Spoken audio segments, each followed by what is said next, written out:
আজকের ক্লাসে আমি তোমাদের পড়াবো রবীন্দ্রনাথ ঠাকুরের ছিন্নপত্র গ্রন্থের 52 সংখ্যক পত্রটি।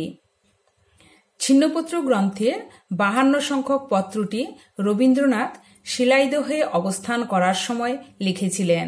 তারিখটি ছিল 1299 বঙ্গাব্দের 2রা আষাঢ়, অর্থাৎ বাংলা 1299 সালের আষাঢ়ের 2 তারিখ, এবং সেই দিনটি ছিল বুধবার।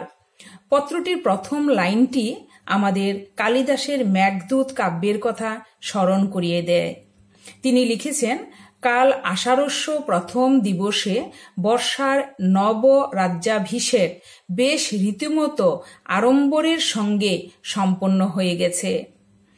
আসলে কালিদাসের মেঘদূত কাব্যটি কবি রবীন্দ্রনাথ ঠাকুরকে ভীষণভাবে প্রভাবিত করেছিল। এই কাব্যের প্রভাবে প্রভাবিত হয়ে কবি মেঘদূত নামে একটি কবিতাও রচনা করেছিলেন।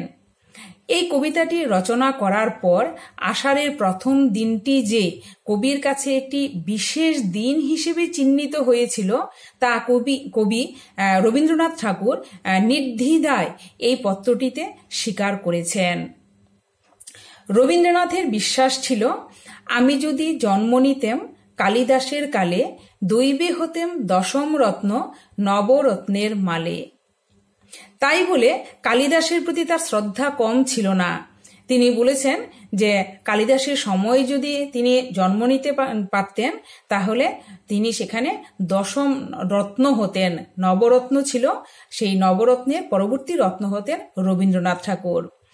যাই হোক, কালিদাসের প্রতি তার, যেটা আগেই বলেছি যে রবীন্দ্রনাথের শ্রদ্ধা কম ছিল না। কালিদাসের রচনার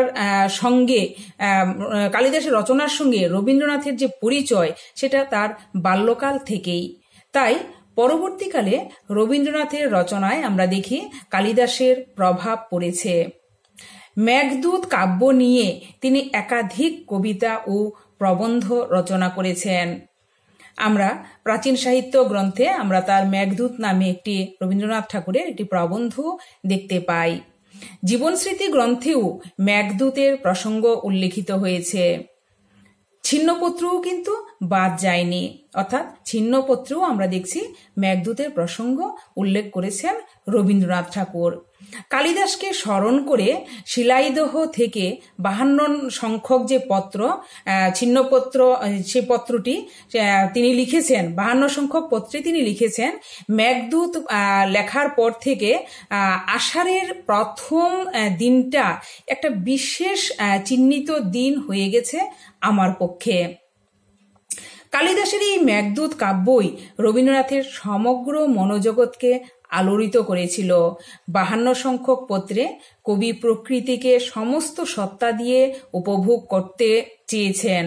তিনি বলেছেন, কাল ভাবলুম বর্ষার প্রথম দিনটা আজ বরঞ্চ ভেজাও ভালো, তবু অন্ধকূপের মধ্যে দিন যাপন করব না।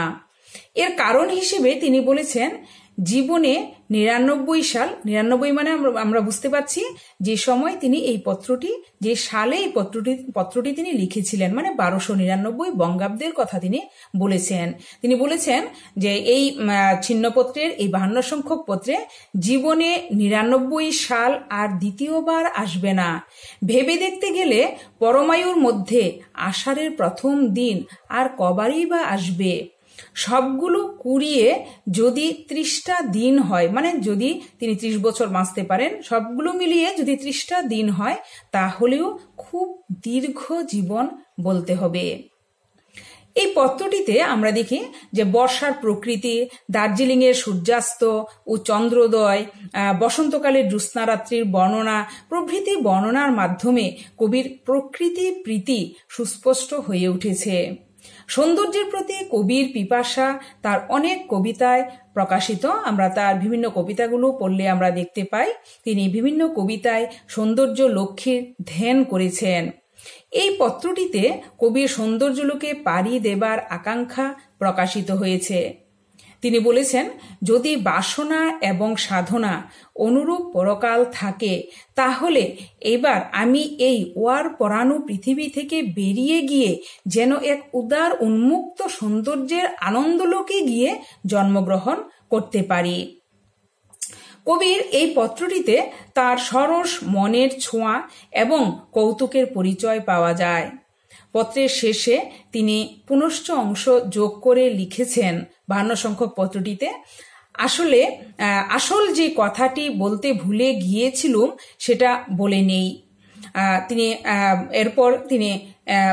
এরপরে যে বক্তব্যটি তিনি রেখেছেন সেই বক্তব্যটিতেই কবির রসিক মনের পরিচয় ফুটে উঠেছে। কবি বলছেন, ভয় নেই, আবার 4 পাতা জুড়বে না।